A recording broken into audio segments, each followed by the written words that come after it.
데일리 하시탁으로 이어가 보도록 하겠습니다. 저희 오늘 데일리 하시탁은요, 이데일리 온 김태훈 파트너님과 함께합니다. 파트너님 안녕하십니까? 안녕하세요. 네. 장 초반에는요, 이제 시장이 조금 올라주나 싶더니 지금은 다 하락 반전해 있는 상태고 개인들만이 매수하고 있는 우리의 시장의 흐름입니다. 오늘 시장 좀 어떻게 보셨을까요? 전반적으로 우리 시장은 여전히 미국의 영향을 많이 받고 있고요. 이번에 이제 우리 장관하고 해서 미국에 가서 G20 그러니까 재무장관 회의에 참여를 합니다. 거기서 이제 미국과 함께 이제 관세 협상을 하겠다고 그러는데요. 그런 여파 때문에 눈치를 보는 장세가 많이 펼쳐지고 있습니다. 그런데 우리나라에서는 미국으로 수출을 많이 하고 있고 자동차와 이 반도체 같은 경우는 이 관세의 영향을 많이 받습니다. 그러다 보니 이런 관세 협상에 굉장히 민감할 수밖에 없고 그것 때문에 시장 전체가 다 눈치를 보는 그런 눈치 장세가 펼쳐지고 있는 것이죠. 네, 코스피와 코스닥 지금 눈치 보기 장세가 펼쳐지고 있습니다. 양 지수 모두 약세권에서 움직이고 있는데요. 시장 안에서의 기회 또 파트너님께서는 어디에서 찾고 계실지 저희가 준비해 주신 세 가지 테마와 이슈 화면을 통해서 함께 만나보도록 하겠습니다. 네, 데일리 하시탁 첫 번째 테마는요. 게임입니다. 도널드 트럼프 대통령의 상호 관세로 인해서 각국의 증시가 들썩이는 가운데 이 게임 업계 같은 경우에는 관세 사각지대로 여겨지며 투자자들의 이목이 쏠리고 있는데요. 저희 함께 대응해 보도록 하고요. 두 번째는요. K-팝입니다. 지난주에도 준비해주신 테마 중에 하나인데 그 당시 이제 엔터주들 좀 관심 있게 지켜봐야 된다라는 말씀 해주셨거든요. 오늘 전략 수정이 있는 건지 또 이야기 들어보도록 하고요. 마지막엔 콘텐츠입니다. 역시나 또 지난주에 이제 한한령 해제에 대한 기대감 앞으로 좀 저희가 주목해봐야 될 테마다라면서 짚어주신 콘텐츠 관련주들인데 오늘은 어떤 의견 가지고 계실지 지금부터 하나씩 저희 대응 점검해 보도록 하겠습니다. 네, 첫 번째는 게임입니다. 관세 무풍지대로 꼽히는 게임주들 그리고 이제 1분기 실적도 앞두고 있거든요. 게임주에 대한 대응 전략 어떻게 세워볼까요?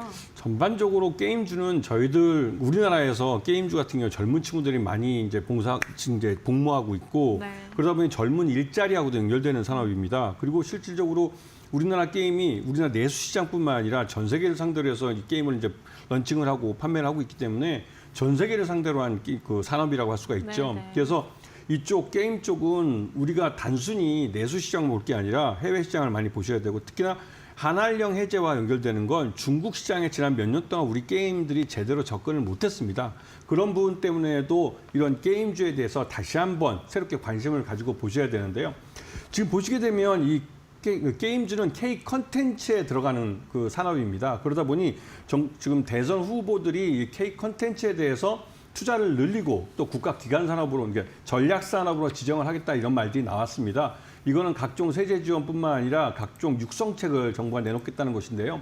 그렇게 되면 이 게임주들도 거기에 영향을 받아서 나름대로 여러 가지 세제 혜택도 받고 또 이런 육성책의 수혜도 받게 되는 겁니다. 그런 면에서 좀 관심을 갖고 보셔야 되고 왜 그렇게 여러 가지 혜택을 주려고 하느냐 하면 이 게임주 자체가 이 게임 하나의 IP가 성공을 하면 이 IP를 갖고 원소스 멀티 유스 해가지고 다양한 드라마도 하고 또 게임 음악도 만들고 또 다양한 뭐 이런 그 뮤지컬 같은 것도 만들 수 있으면서 또 이걸 갖고 애니메이션도 만들고 하여튼 요 게임 IP 하나가 성공을 하면 다양한 산업 분야에서 이거를 사용할 수 있는 그런 IP가 됩니다. 그러면 그 새로운 일자리들을 다양한 산업에서 또 만들어내게 되는 것이죠. 그렇기 때문에 이 게임주 같은 경우도 말 그대로 이제 새로운 일자리를 창출하고 새로운 부가가치를 만드는데 굉장히 중요한 산업이기도 합니다.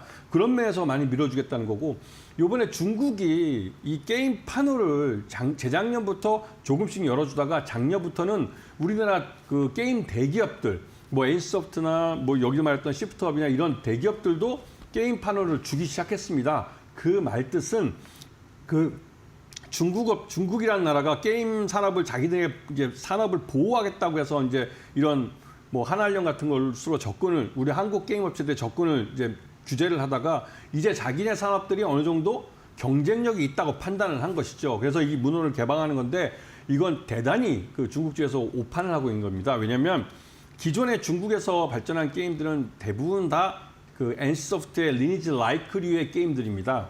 그래서 그 게임을 모방해서 그래픽이나 뭐 스크롤이나 이런 것들은 어떤 모방을 해서 잘 만들 수 있을지 몰라도 그 게임 자체가 갖고 있는 스토리와 또 철학 이런 것들은 한국 게임 업체를 따라가기 좀 어렵죠. 그렇기 때문에 이 중국의 게이머들이 한국의 게임을 진짜 오리지널 게임을 접했을 때 그 충격은 앞으로 지켜보면 숫자로 확인하실 수 있을 겁니다. 그런 면에서 예전에 우리가 이제 중국에서 게임판을 다시 한번 한한령 이후에 열어주기 시작할 때 그때 중소형 게임사를 중심으로 문을 열어뒀다가 그 중소형 게임들이 중국 게임 시장에서 별다른 호응을 얻지 못했다는 것은 그 수준이 중국 게임과 비슷한 수준이었기 때문에 그렇습니다. 하지만 요번에 들어가는 NC소프트나 이 시프트업이나 이런 게임 업체들의 이 게임들은 그 전에 들어갔던 한국 게임 업체들과는 본질부터가 완전히 다른 게임들입니다. 글로벌 시장에서 이미 검증을 받았고 그만큼 게이머들에게 인정받은 게임이 중국 시장에 들어가는 것이죠. 그것은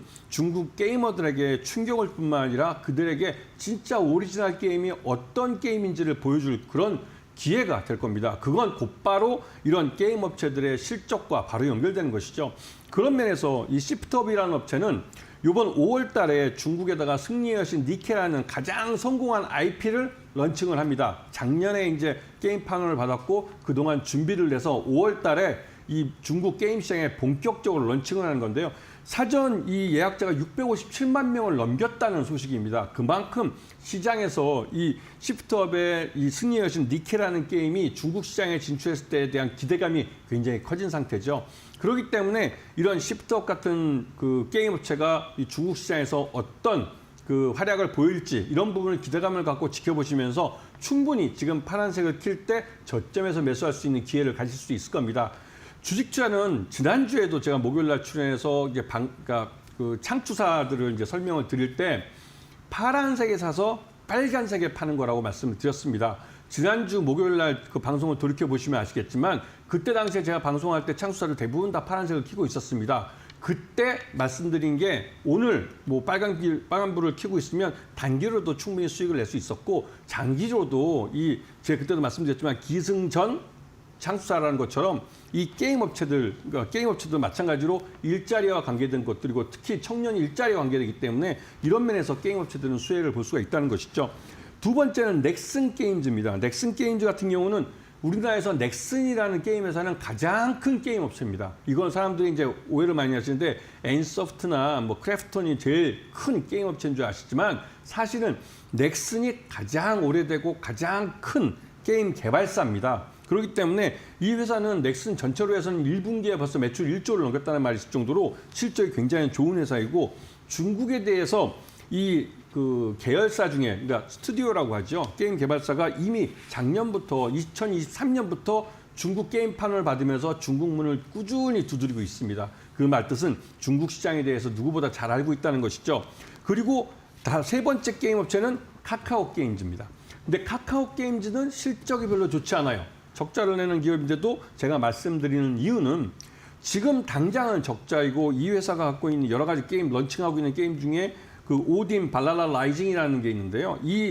그 게임 하나만 그나마 좀 실적을 내고 있고 나머지 게임들은 다 부진한 상태입니다. 그런데 이거는 기존에 발표한 게임들이 그렇다는 것이고요. 앞으로는 좀 다를 것이라는 것이죠. 이 오딘 발랄라 라이징이라는 게임을 만든 회사가 요번에 그러니까 카카오 게임즈의 유럽 법인의 자회사입니다. 그런데 이 회사가 라이언 하트라는 회사인데요. 이 라이언 하트는 예전부터 실적이 굉장히 좋았기 때문에 상장을 할 거다라는 말이 계속 나왔습니다. 하지만 번번이 계속 이제 늦춰지다가 올해는 아마도 올 하반기에 라이언 하트가 IPO를 할 수도 있을 거다라는 말들이 나옵니다. 그도 그럴 게 오딘 이 개발사이면서 오딘의 후속 작품을 그때쯤 내놓을 거기 때문에 그 타이밍에 맞춰서 상장을 하지 않을까라는 기대감이 있는 것이죠. 그렇게 되면 카카오 게임즈는 그동안 투자만 해왔던 이 라이언 하트라는 이 회사에 대해서 IPO를 통해서 일정 부분 투자금을 회수할 수가 있는 겁니다. 그런 면에서 카카오 게임즈는 자신이 갖고 있는 게임보다 그 외에 자산 운용에서 또 수익을 낼 수 있는 기회가 있다는 것이죠. 그리고 이 카카오 게임즈가 작년까지 실적이 그렇게 안 좋았던 이유 중에 한 가지는 이 무선 통신기기와 골프 사업을 하고 있었는데 이 부분을 작년에 다 정리를 하고 작년 회계에 떨었습니다. 그렇단 말은 작년 실적이 나쁠 수밖에 없었다는 것이죠. 그 말 뜻은 앞으로 2025년 실적은 좋아질 가능성이 조금은 더 높아졌다는 겁니다. 이런 부분을 잘 보시면서 게임 업종을 보시면 충분히 좋은 기회를 잡으실 수 있을 겁니다. 네, 왜 지난주에 핑거스토리라든지 뭐 미스터블루 같은 웹툰 관련주들이 K 콘텐츠를 국가 전력 사업으로 육성하겠다라는 정책 공약에 좀 급등을 한 바가 있잖아요. 웹툰 관련주, 게임 관련주들도 같은 맥락 안에서 볼 수가 있겠고, 그리고 관련 종목으로는 뭐 중국 시장에 대한 연관성이 있는 종목들, 그리고 앞으로 신작에 대한 기대감이 살아있는 종목들에 집중을 해보자라는 의견이신 것 같습니다. 저희 게임주는 여기서 정리해보도록 하고요. 두 번째는 K-팝인데요. 지난주에도 K-팝 요 테마 준비를 해주시면서 엔터주들 세 종목 꼽아주신 걸로 기억이 나거든요. 오늘은 어떤 전략 가지고 오셨을까요? 여전히 이쪽은 네. 말씀하신 대로 이제 우리가 이제 제조업 쪽에서 대미 수출에 좀 어려움을 많이 겪고 있습니다.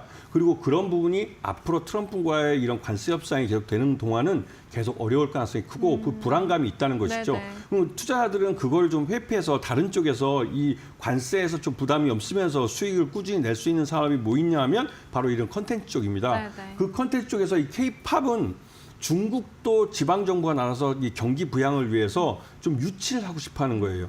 지금까지 한한령을 하면서 우리가 중국에서 이제 못했던 게 뭐냐면 한 10,000명 이하의 뭐 팬클럽 모임이나 이런 것들은 중국이 허용을 해줬습니다. 하지만 이 정도 단위로는 규모의 경제를 달성 못하기 때문에 우리 아티스트들이 그 시간에 유럽이나 아니면 동남아나 하다못해 또 중동에 가서 돈을 번, 뭐 어떤 이 쇼케이스 하나 이런 거 했을 때 돈을 번 거보다 중국에서는 그 정도 수준은 돈을 못 버는 것이죠. 그래서 안 간 겁니다. 그런데 이번에 중국도 이 지자체, 그러니까 지방 단위 성별로 경기를 부양하기 위해서 사람들을 불러 모으고 사람들이 소비를 하게 만들어줘야 돼요. 네. 그러려면 이런 대규모 쇼를 해야 되는 겁니다. 그래서 이런 월드 투어 같은 거 5만 명 이상 스타디움에 들어가는 이런 것들을 이제 유치하려고 각 지방 성별로 우리나라의 SM이나 YG 엔터나 이런 데를 계속 접촉하면서 네.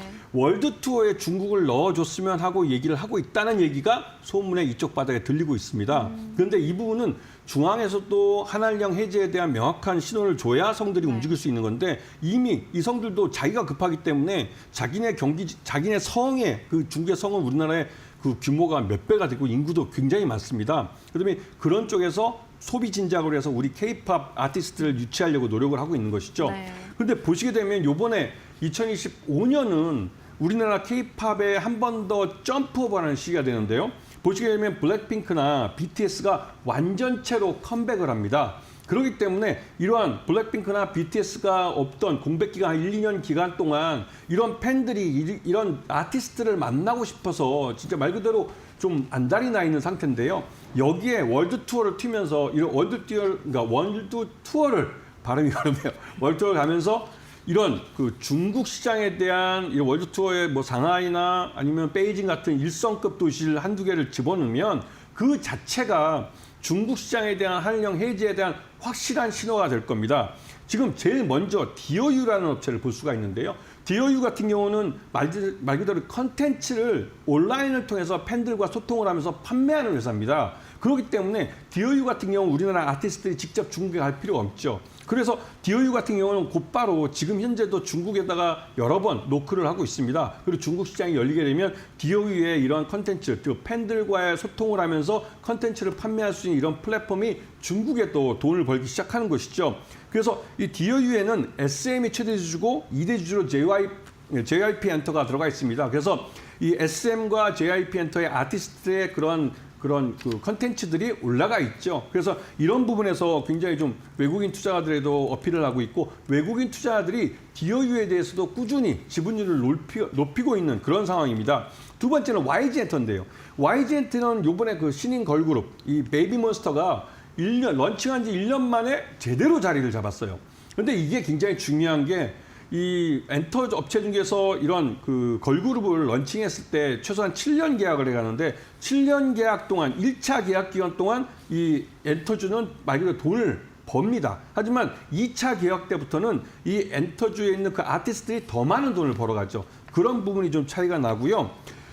이 YG 엔터 쪽은 말 그대로 이 21이 이번에 예전이라고 말하기 좀 하지만 21이라는 이 걸그룹이 나름대로 굉장히 유명했지만 요 근래 좀 주춤했습니다. 그런데 이번에 이 21이 15주년 아시아 투어를 했는데 이게 말 그대로 뭐 대박을 친 겁니다. 이게 왜냐하면 그만큼 팬층이 두껍고 이런 예전 아티스트라고 말하기 뭐하지만 그또 그 옛날부터 알려져 있던 이런 아티스트들도 컴백했을 때 시장에 통한다는 걸 보여준 것이죠. 그런 면에서 YG엔터 같은 오래된 3대 기획사들을 모두가 나름대로 저력이 있고 나름대로 좀 이런 능력이 있는 그런 엔터라는 걸 다시 한번 확인해 주면서 요번에 그렇게 기다리던 블랙핑크가 완전체로 컴백을 합니다. 그리고 월드 투어를 7월부터 다시 전 세계를 향해서 나갑니다. 물론 이 월드 투어는 예전과 다르게 이 YG 엔터에게는 그렇게 큰 수익이 되지는 않아요.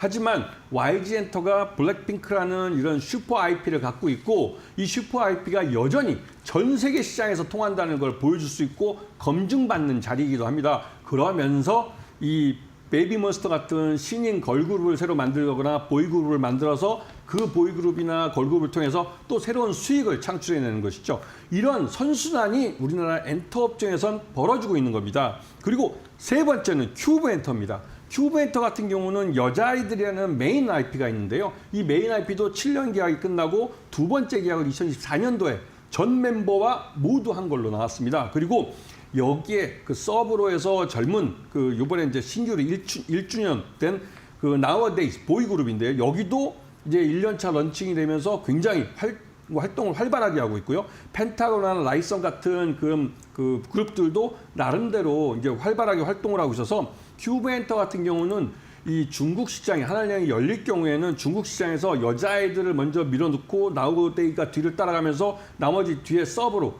있던 뭐 펜타곤이나 라이선 같은 그런 그룹들이 같이 들어가는 그런 형태로 큐브 엔터는 충분히 돈을 벌 수가 있습니다.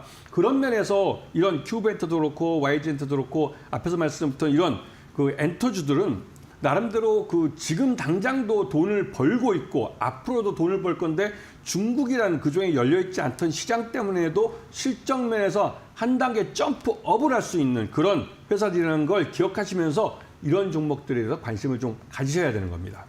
네, 미국 관세 발효의 영향에서 비교적 자유로운 것도 매력적인 투자의 요인 중에 하나로 저희가 좀 꼽아볼 수 있을 것 같고요. 중국 한한령의 해제에 대한 기대감 역시나 또 가져가 볼 수 있을 것 같습니다.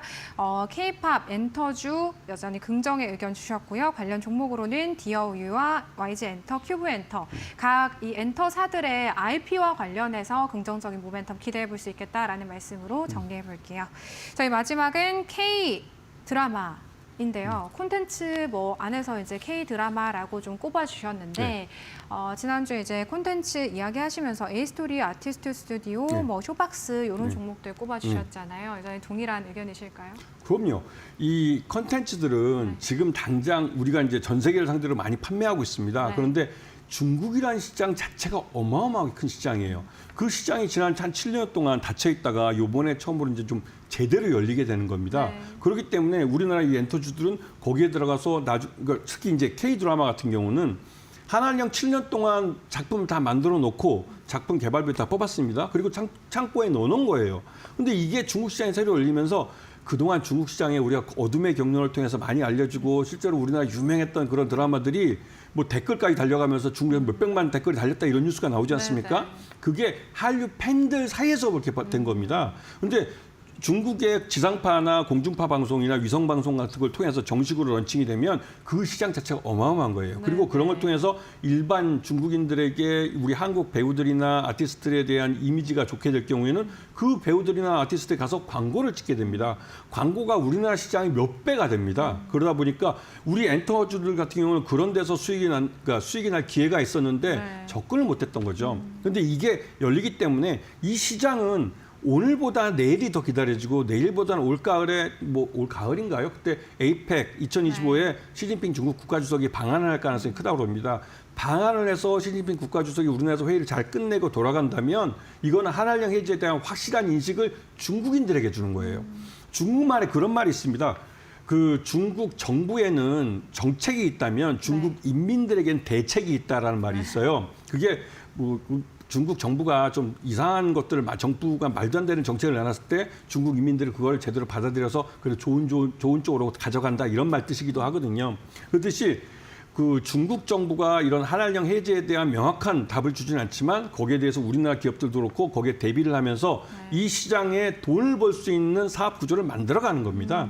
그렇기 때문에 지금 보시게 되면 이 K 드라마 같은 경우는 이 넷플릭스를 통해서 전 세계에 많이 알려지기도 했고 그러면서 인지도를 많이 높였어요. 근데 중요한 건 넷플릭스에 통해서 넷플릭스 오리지널 나가는 IP들은 우리 제작자들이 만들었지만 우리 엔터주들이 갖고 판매를 할 수가 없습니다. 이거 소유권이 넷플릭스에게 있죠. 하지만 지금 말씀드린 사만 네트워크스나 또 아니면 A-스토리, 그다음에 아티스트 스튜디오 같은 회사들은 자체 IP들을 갖고 있죠. 이걸로 이제 넷플릭스에 판매하지 않고 자체 IP로 TV나 영화 같은 것으로 런칭을 한 겁니다. 그리고 지금 대표적으로 아까 사만 네트워크스 같은 경우 매년 2~3편의 작품을 내놓고 해서 수익도 괜찮고요. 그리고 이 회사 같은 경우는 2024년에 영업이익이 흑자로 전환됐습니다. 그리고 올해 2025년에 우주매림이라는 드라마를 SBS에서 런칭을 할 겁니다. 이 작품에 대한 또 기대감도 굉장히 큰 그런 상황이기 때문에 이 작품도 좀 보시고요. 그리고 A-스토리 같은 경우는 지난주부터 계속 누누이 강조를 드리고 있는데 우리나라에서 가장 많은 드라마 IP를 갖고 있는 그런 회사이기도 합니다. 근데 예전에 이 회사 같은 경우는 넷플릭스 통해서 이제 넷플릭스 오리지널 킹덤 시리즈 1, 2나 뭐 이런 것들을 흥행시켜서 전 세계적으로도 많이 인지도를 갖고 있는 회사고 3대 주주가 중국의 텐센트예요. 그런데 이 3대 주주로 중국에 그러니까 3대 주주가 텐센트이기 때문에 중국에 진출할 때 텐센트의 힘을 많이 받을 수가 있는 것이죠. 근데 제 개인적인 경험이지만 예전에 코로나 전에 중국에 출장을 갔을 때 그때 이제 그 별그대인가요? 그 드라마가 이제 유행했었는데 네. 그때 오후가 되면 그 별그대를 1시간 차이가 나는데 중국하고 별그대를 1시간이면 한국에 이제 치맥집이라고 있지 않습니까? 네. 중국에도 그 베이징이나 텐진이나 이런 데는 치맥집이 한국식 치맥집이 있습니다. 그 치맥집에 중국 사람들 바글바글했어요. 별그대 보느라고. 네. 근데 대부분 이제 남친구 데리고 와서 여자들 몇 명이 와서 막 치맥을 즐기면서 보는데 와, 중국 사람들이 전에 저렇게 치맥을 먹었나 생각이 들 정도. 근데 한국 사람들이 그 치맥집 못 갈 정도였습니다. 중국 사람이 너무 많아서. 네. 근데 그만큼 이 K 컨텐츠가 중국에 들어갔을 때 영향을 미치는 게 많아요. K 컨텐츠 하나가 성공을 하면 K 컨텐츠에 비춰지는 PPI, 우리가 대표적 화장품이나 네. 뭐 치맥 같은 거나 먹거리 같은 이런 네, 것들이 한번 노출이 되면 여기에 대한 소비가 중국 전국으로 퍼져나갑니다. 근데 생각해 보십시오. 중국의 13억 인구 중에 우리 한국만큼 중산층 이상의 그 소비력을 가진 사람이 3억 인구라는데 3억 인구가 각 성마다 한 1,000만 명씩 있는 겁니다.